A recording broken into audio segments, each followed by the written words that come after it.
shade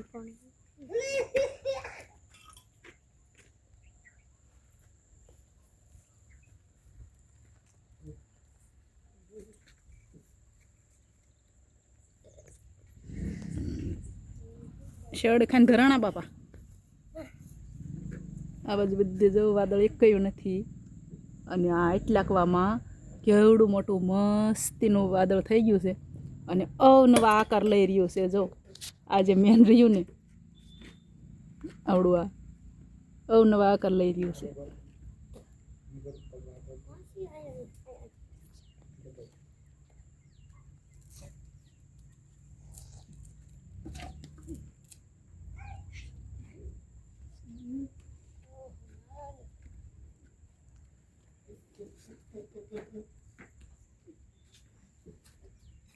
જો તમે ઝીણું ઝીણું જોશો ને એટલે એ વાદળની અંદરથી તમને કેટલું બધું પ્રકારનું હલચલ જોવા મળશે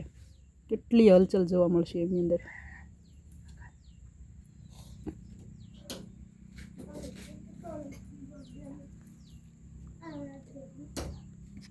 જાણે કાંઈક ડુંગરા હોય એવું દેખાય છે ને જાણે કાંઈક ડુંગરા હોય ને એવું દેખાય છે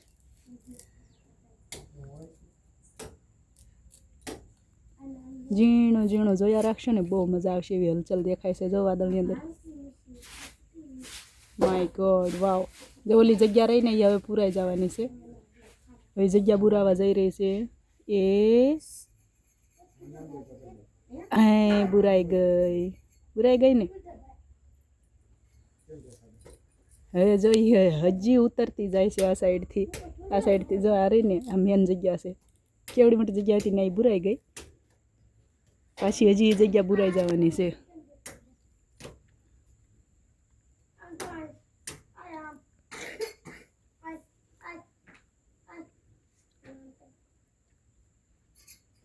આ સાઈડના વાદળ જે છે એ બધા કાળા કાળા છે અને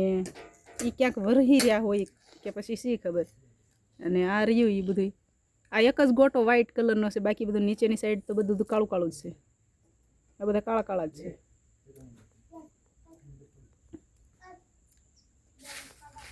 ઓલી જગ્યા હતી ને એ બુરાઈ ગઈ મોટા ડુવાળા જાણે કેમ અંદર હવા ભરાતી હોય એ રીતથી દેખાય છે